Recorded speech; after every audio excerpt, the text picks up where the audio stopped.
Basketball. It's time to strap in and get ready. The Insight NBA team is in the arena, bringing you the ultimate play-by-play on who's hot and who's not to help you win your leagues and dominate your mates. You're now hooping with your hosts, Matty G, Skitty, and Melly for the Insight NBA show.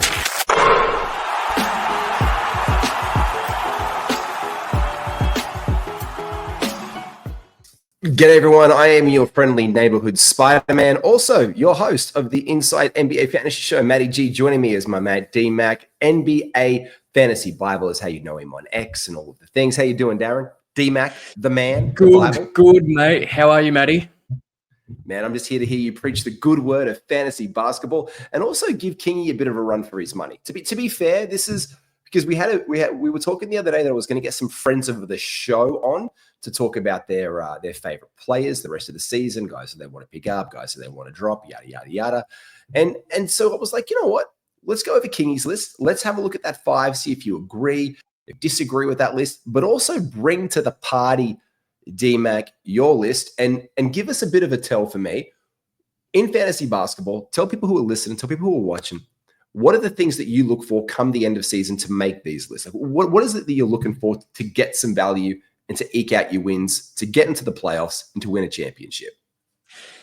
Yeah, so we've seen it in previous years, but you get a lot of value from these teams that are either tanking or just not needing to win. So you're going to find some silly season winners. And we saw it last season with Portland. We may see it again with Portland, but there's quite a few teams that are in the similar boat that are probably going to be tanking harder than Portland. Before All-Star break, we're looking fantastic. But yeah, Utah, you know that there's going to be some value there. Utah, who else? Brooklyn Nets. There's just a plethora of teams that just don't need to be winning right now. Spoiler alert, the Utah Jazz will pop up a couple of times. And also, I'm going to place in a call to Dallin Banton just to see if he's ready to be one of our silly season heroes like he was last year. Kingy's list was these guys, and you did mention the team like the Portland Trail Blazers. They make the list for a start with Scoot Henderson. It's time to grab him. He was dropped in leagues. We'll talk about that. Kingy also had on his list Day'Ron Sharpe, Dante DiVincenzo, who was returning from injury and was still on many waiver wires. And it was time to say goodbye and let go to Zion Williamson and Tara Eason with everything going on in the Rockets. And I guess it's then time to play this one. It's the game that everyone's playing. DMac, are you ready to play grab or let go? Let's do it. Let's do it, baby.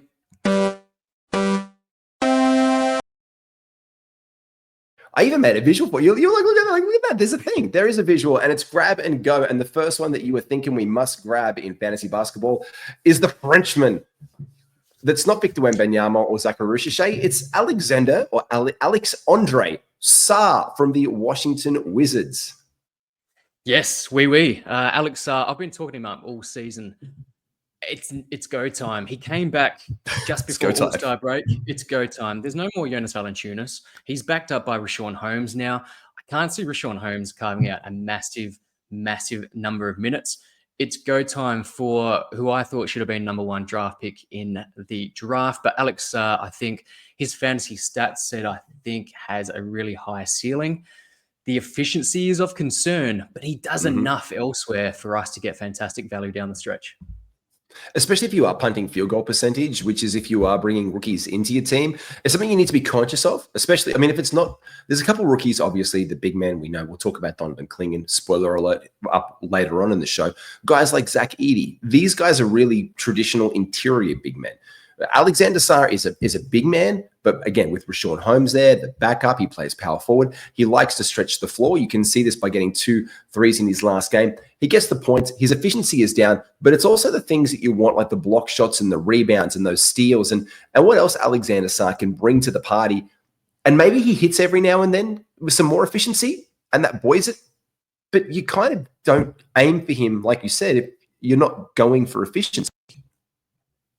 Yeah, so he fits fantastic builds, the punt field goal percentage build fantastically. But it's the blocks that is really going to prop up that value come end of season. I think they're going to play a lot of minutes. Like I said, no more Valanciunas. They're just going to play Alex Sarr 30, 35 minutes per game. And for good reason. They've got a beautiful young core. Keyshawn George, Bub Carrington, Bilal Koulibaly. I'll still say Jordan Poole is still a young guy, but I really like this team moving forward. This season's obviously a write-off. Yeah, Chubb for Bub. Hashtag Chubb for Bub. That was pre-season Chubb for Bub. It's still there. Like it's still there. It's only a semi right now because we hope about it because he's disappointed. But we do want to see some Bub Carrington action because we don't know what's going to happen. Because again, it's the Washington bloody Wizards at the end of the day, mate. And now they've picked up some old blokes, and I just can't see them playing big minutes for Chris Middleton, Marcus Smart. Malcolm Brogdon's going to be out for a while as well. So I think the world is their oyster, the young guy's oyster, but Alex Sarr tops the list for me on that team. All right, now we did give a bit of a spoiler. Your next guy that you want to bring to party is Donovan Clingan, and I have a Donovan Clingan story, and I am bringing these from images from real leagues that I am a part of. So he is also a guy, wait until you see this. This is a ridiculous amount of ads that he has had in the past 24 hours. It's almost like everyone forgot he was available. He is 38% rostered in Yahoo leagues. He was 29% in the last 24 hours, which means he was only rostered in 9% of bloody leagues until after the All-Star break. DMac, when everyone was twiddling their thumbs, going like, what am I going to do? And they grabbed Donovan Clingan. And I don't know how that happened so badly. Yeah, it's heinous. And he was a guy that we wanted to stash around the trade deadline. It didn't work out with DeAndre Ayton being traded away. Portland were playing some good basketball, as I alluded to earlier. But now he's just been, if you did happen to hold over that trade deadline period, things are looking great. But unfortunately, it was for Ayton going down injured, which has now given the opportunity to Donovan Clingan. The last two games as well, just before All-Star break, huge numbers. So that's what I'm excited by. And I think we should come to expect that throughout the rest of the season, to be honest. Now, look, I could go back in here and tell you a sob story, but I had this for Daniel Gafford, and you know that I've been on him in Industry Pickup League. I picked up Donovan Clingan here and there over the course of the year and flirted with him. I've done that previously in a Friends and Family League as well. I dropped him the day before Ayton went down. And this is what we were doing here. He was on 6. He was doing this was the droppable offenses of Donovan Clingan. Let's look at these barren stat lines. No points, 0 from 1, 2 from 4, no block shots, no assists, no steals. He goes down, Ayton. I've dropped him the day before. He backs up why I've dropped him. So I've dropped him after the 6th of February. 2 points, 7 rebounds, great. 1 block, goodbye. 3 blocks, great. Dropped him off at the car park, then on the 8th of February after that game day. And then, or it was the 6th of one, whichever one it was. And then Ayton goes out that bloody game.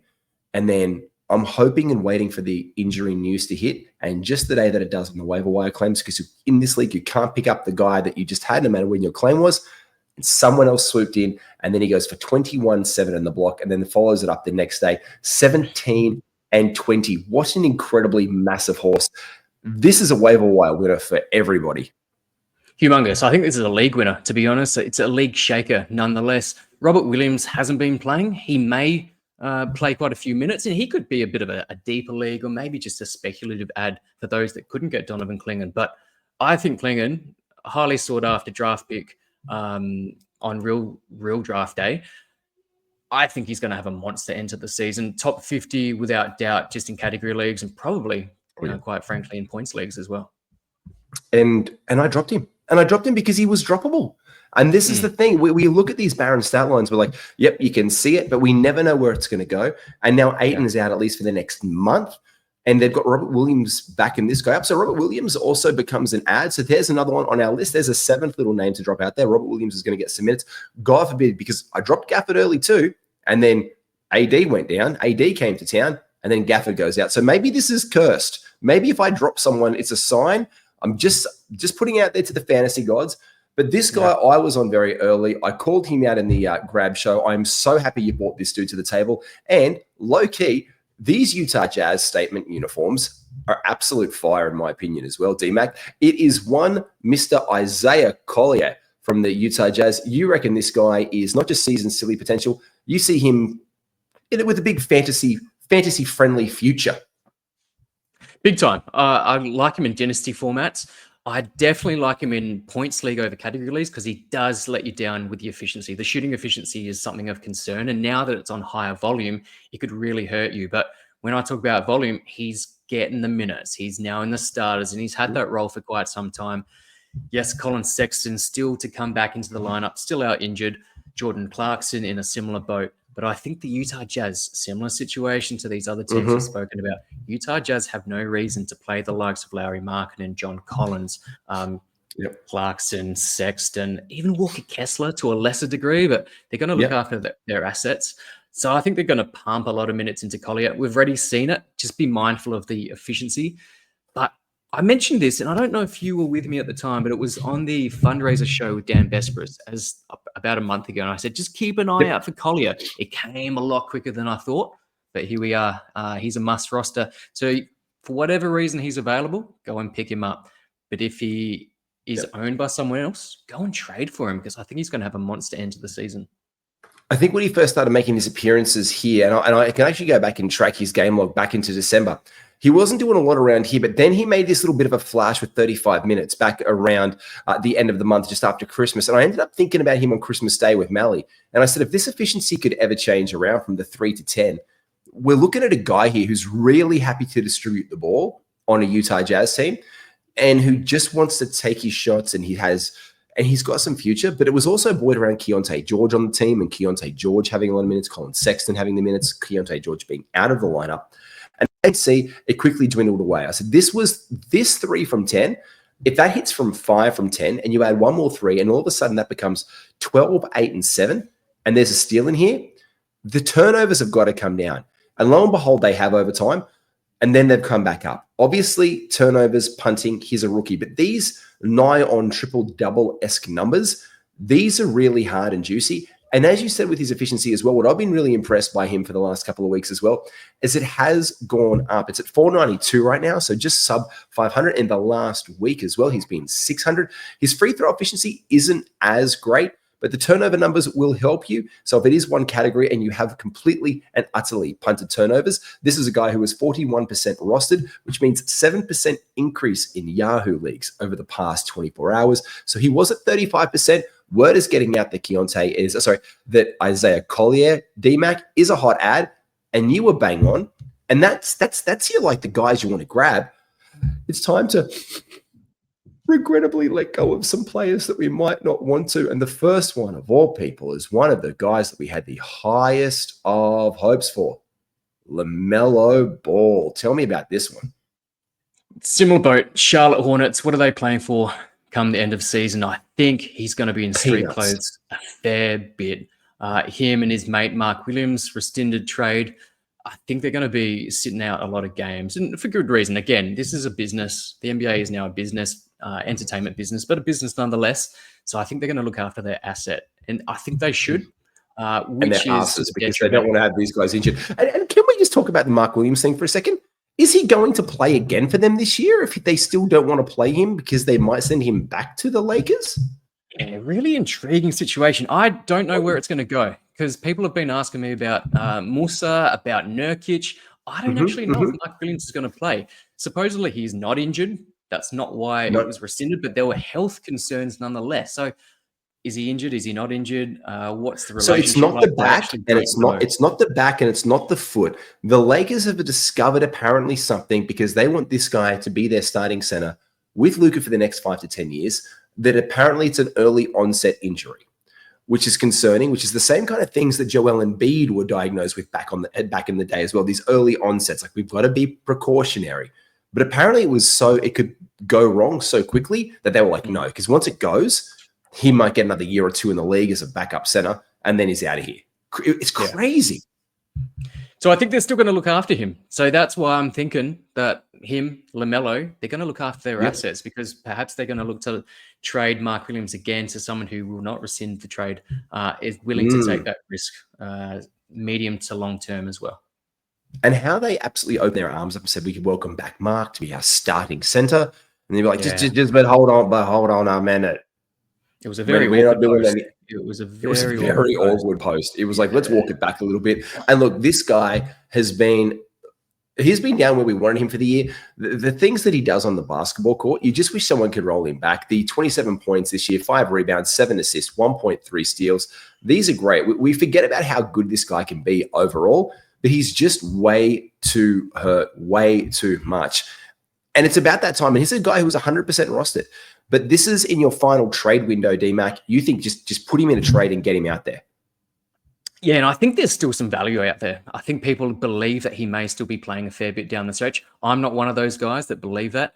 So if you can convince another manager to say, hey, he's going to be playing and he's going to be a top 15, top 20 type of guy, if you can get something similar in terms of that value, you make that trade immediately. And like you said, trade windows, trade deadline are fast approaching. So make the most of it. Yeah, 100%. And this is where we want to get onto guys as well, like this guy. Now, I'm 50-50 on this one because they've seemed to run him back into the lineup and they've been very coy with what they're doing this year. I'm in two minds when it comes to guys like Lauri Markkanen because he's seeming to go out there and they did one of the greatest, again, these bloody uniforms, aren't they fantastic with these Saban nice. Uniforms? Yeah, sexy. They're very sexy uniforms. They're seeming to roll these guys out there and then giving up 20 points to the Clippers for the loss the other day. I am so curious and if this is the case as well, he is a 98% owned player.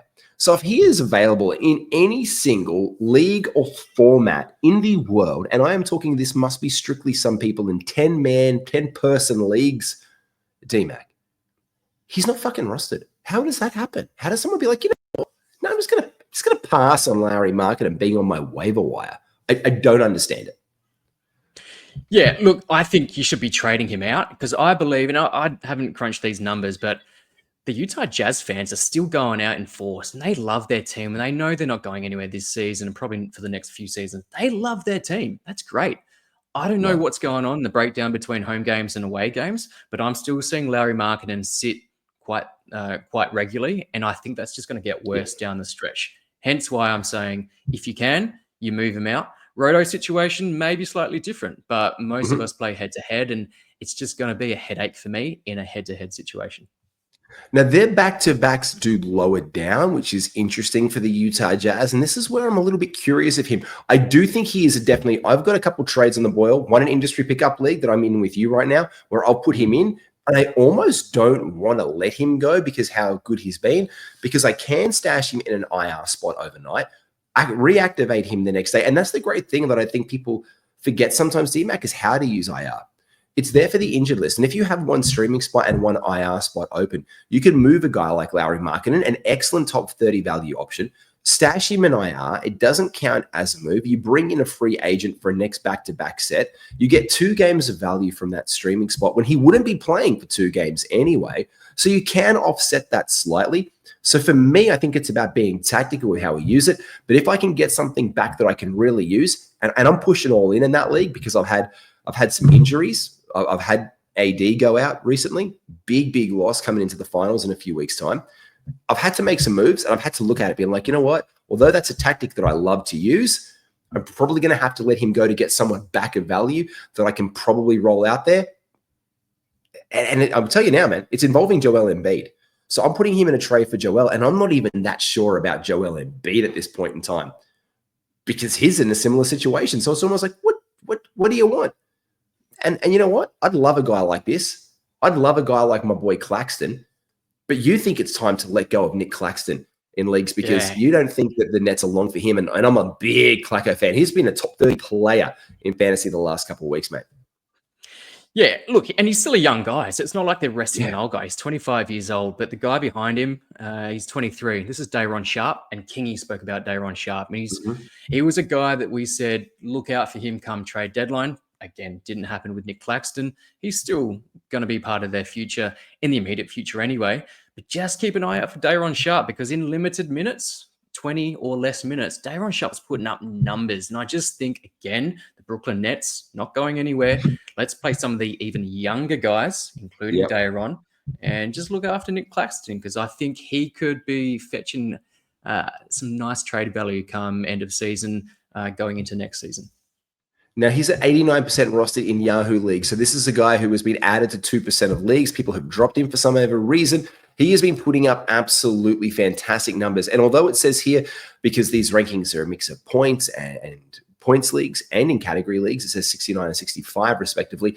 He has actually been moving in, I think it was on #basketball and Basketball Monster, into top 30 value. So this is a perfect sell high candidate because he has been getting a bit of a run for the Brooklyn Nets lately. As you can see here, he's been putting up almost nightly double-doubles, and the blocks have been at a superstar rate. It's the blocks. It's those the 5, that the just 2, boost it the up. 4. Yeah, humongous value in category leagues. Oh, very tasty, this very tasty. But even more so, let's sell high on him because I just don't think they're going to play him every single game. And that frustration come end of season, if you happen to have guys on your roster that are with some of these struggling teams, you're going to have multiple guys that are missing. And you're going to have to pick the lesser of certain guys. Who are we going to drop? Who are we going to hold? Let's make the move now whilst you've still got an ability to trade. Exactly. There's a very, very narrow window. You have to put the thread through the needle, as it were, in fantasy. And this is in the next couple of weeks. For instance, our deadline finishes tomorrow at 3:59 p.m. randomly on a Wednesday afternoon. So I guess the other advice here is to know when your league trade window is and when it does close. Go into your league settings, just check that out, because if your commissioner hasn't reminded everyone, just put it out there to the gods. And DMac, that is your list. Let's run them through again. It is time to talk us through your grab guys for 1 second. You've got these blokes. Yeah, Alex, superstar in the making. It's going to be pumped with lots of minutes. So grab Alex if he's available, or go and acquire him. Same goes for Donovan Klingon. Big man, putting up big man stats, but juicy stats, particularly in a category league, but don't discount him in a points league. And Collier, already owned in a lot of leagues. The world is his oyster. Utah Jazz don't have to play these older guys. So Collier, Keontae George as well. But yeah, Collier is the guy I wanted to talk about tonight. Yeah, I love Collier. I think he's just got such a robust fantasy game. And someone asked me, do I get him? I'm like, well, do you want – it was in a points league. Like, do you want Isaiah Collier? And do I pick up Isaiah Collier in a points league? And I'm like, would you like a pretty much guaranteed 20 points a night when he walks on them? And they're like, yes. I'm like, well, then you pick him up. Because this is what he does. He gets out there. He chases rebounds. He chases for steals. He chases for – he's just passing the ball. He is such a happy distributor on this team. And he is – can I just say, the dude, he's a beefy boy. He is a beefcake guy. Like, I watched him – was it against James Harden? And let's be honest, James Harden is no slouch. Like, he's a chunky lad. And Isaiah Collier – put him on his ass up the court in that game where he forgot that they were trying to lose the game and was trying to strip Harden in with under 1:30 to go to get the win. I think this is the one that they did get the win on. And he was like bumping him up like hard. Oh, no, it was the one they lost and Keontae took that 3 or sent it to overtime or whatever it was. But he was bodied up on the defense of Isaiah Collier. So this is a guy who really has a great defensive acumen as well. Take us through your let go list, mate. Yeah, when we say let go, this is obviously don't drop, but trade whilst you can. So LaMelo Ball, huge pedigree, but I just don't think he's going to be playing enough for you to be super successful in your league. Yep, and we've got Lauri Markanen, who is I love Lauri Markanen, but it is probably time to say goodbye. Say goodbye. Common theme here, just these teams that are struggling. No need to play big minutes into these guys as well. So Lauri Markanen is my number 2. And finally, Nick Claxton, because we just want to see a little bit more Dayron. And again, struggling Nets team. Absolutely struggling Nets team. And because you wanted to beat Kingy, and just because we love him, we just thought we'd just dribble some sauce on this one. These guys I'm calling the extra cherries on top. Guys who haven't been grabbed in leagues that we love for the rest of the season as well, that I love for the rest of the season. I thought I'd just add some to this to get it over 10. 6 just seems like a nice number. And it just seems like you're trying to piss off Kingy, DMac. I'm not going to lie. But like, well, I gave G an extra one. I thought I'd just throw an extra 4 and just literally one up him. I thought I'd just throw another 4 on the fire to make it nice, easy. Look, Max Christie for the Dallas Mavericks has been playing phenomenal basketball. He will continue to do this in his role. I'm a big advocate of him for the Lakers. Before he got traded, he was playing well, and he is keeping that rolling with the Dallas Mavericks. Jabari Smith Jr., I've got him on my grab list because we do not know what is happening. If we have a spare IR list, this is a starting player who could get starting minutes. We know that things are changing in Houston since he's gone out. We know that Amen Thompson has stepped up. We know about the Terra Twins. We know that Tyra Easton has been playing really well. But this is a guy we grab and we see where it goes, because if he plays 25 minutes tonight and if he does play in the second unit, I mean, that could be something. So I'm thinking we could grab him there, DMac. And if we don't, we drop him, but at least we give it the chance to get a player who's going to get minutes out there. Yeah, it's a free hit. It's a free hit. Why not? I'm probably less keen on him, but if you can just stash him away, why not? I think Amen retains that starting spot, in my opinion. But we will see. Yeah. We will see. And this is what I would like to see happen, because I think Jabari Smith Jr. getting out there into second units and just coming back like, I get it. I've got to prove it, especially with contracts and all these things with Houston and what's going on there and trade bait value wise. I think he might assert himself in the second unit. And if he could cook in a second unit and come in with 25 minutes a night in a second, I think we could see a good return from our IR spot there for someone that we wouldn't usually get to grab and that we have to get on draft day usually. So that's where I like the return. I like you thinking second unit at the 5 as well, behind Şengün, ahead of Steven Adams. I like your thinking. So, yeah, I don't mind that at all. This is and because we know that Steven Adams, he doesn't prefer to play back-to-back sets as well. We know he's been doing a great job as that second man. That he's going out there and he'll put up like, all of a sudden you look down, he'll have like 8 points and 14 rebounds, and he played like 7 minutes. And you're like, how did they miss 14 shots in 7 minutes of basketball? If it's only 20, and you start crunching the numbers, and you're like, he just grabs like 3 rebounds in 1 possession. It's like no one can move the man mountain that is Steven Adams. But I think Jabari Smith Jr. kicks into this a little bit, and I think he can take some of that shine away. Anthony Simons is another reluctant let-go guy. Portland does not seem committed this year to benching their players. They seem committed to playing them out there and letting them play and sucking and then going on win streaks that it's the hottest in the NBA. I don't understand. It's pretty crazy. It's pretty crazy. And then DeAndre Ayton goes out, and then they still be like, fuck it. Let's just go out there and win the game again, or just try and win the game. And Anthony Simons has been putting up some impressive numbers lately. So I'm not sure, and I've got him again in a league, and I don't know if I want to let him go because the points that he can give, and it's hollow defensive stats-wise, but I think this is one we could probably trade high on. We could sell high on Anthony Simons right now, because for someone pushing for the playoffs, or someone just wanting him on a roster, let him go nuts and let him do that there. And if you can upgrade and partner Anthony Simons with another player, well, that's where you're going to get your return, because I don't know if it's enough to get over the line by itself. And the other let-go guy is Colin Sexton, because of that Collier upside, because of that George upside. And this is where it could be split, because it didn't happen last year, DMac, did it? Like they still played Colin Sexton in silly season, and he was still a silly season hero. We don't know what we're going to get. Sexton, John Collins. Yeah, it was a weird one for them at the end of the season. And it seems as well that Will Hardy likes to play them because he doesn't want to look bad. Will Hardy doesn't like to look like a shit coach because he's not. He's not. He's a very good coach. Yeah, and I think again, coming back to that fan base, I think they really want to do it for their fans. Give them some momentum going into next season.